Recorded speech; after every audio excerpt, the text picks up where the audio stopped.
here we have Bob's holdback for the 108-inch extra. And how this all works is this foot pedal. You can see how it's pulling on a piece of cable.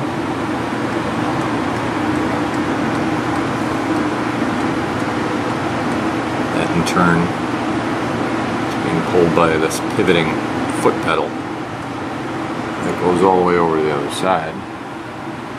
So no matter where you're standing behind your bird or what side you favor,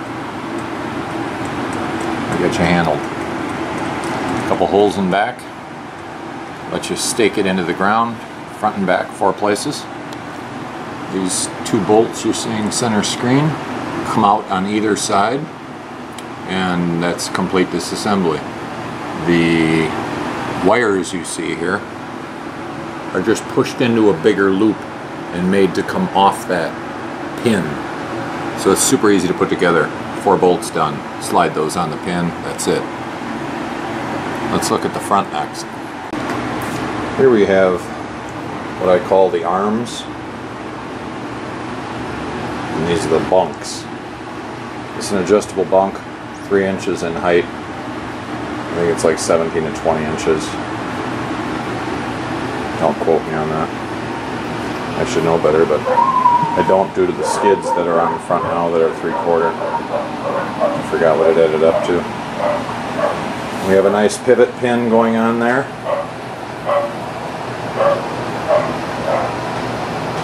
Well secured. Chunk of oak inside everything that's bolted so that it couldn't collapse. It's all 6061 T6.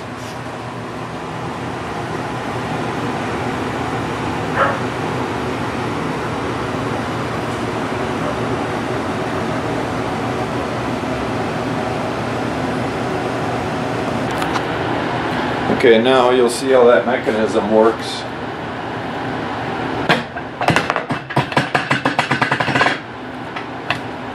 As you push on the foot pedal.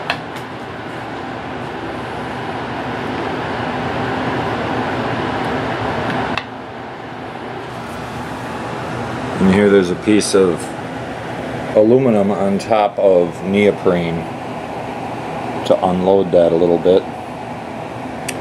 Then we have a bracket here that's polycarbonate gusseted both sides for a reason, and that reason is, sorry for the shake here as I transfer, a neodymium magnet right there. Now that is a lot of power, and it's doing the push against that one right there. So once you fold these up,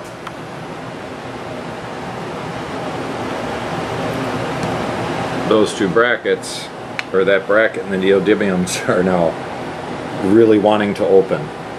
And there's your power to open the arm. Everything's adjustable. Special plastic in between so that none of this wears. It won't gall. And then we have, as I said before, our adjustable bunks. With some pieces in back so that that's taken care of, and we got a bumper on the end. We have a pad, closed cell foam there, and this is all captive inside, so nothing can get in it to take care of bugs and whatnot getting inside that channel. And then as you move it and tip it forward, it all dumps into the trigger mechanism. So I got a stop on there, and then it's filled with foam inside that hole, the end of the extrusion. So all you do is pinch this to slide it off the end, take out 2 bolts on each side, and this whole thing just simply pinches this together on these bushings. So it's just held captive based on the fact that the sides are on, so it just falls apart right away. So there's very little to do to set it up. 4 nail holes, 4 screws, ready to go. Some new HMW skids underneath there. 3/4 thick by 2.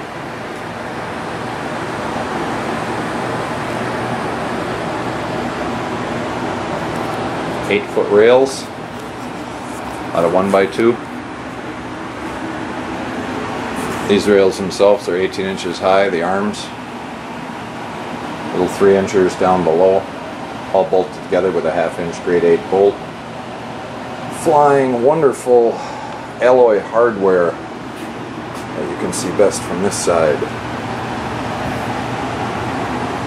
that are very, very strong, 12.9 grade, just like a socketed cap screw.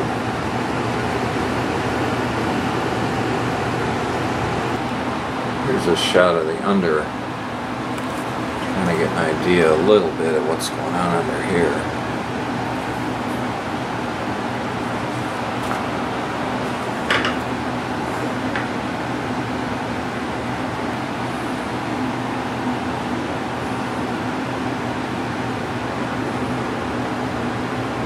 And these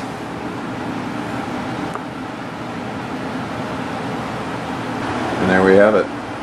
Big airplane hold back for 35%, even 30%, all the way to probably 40%.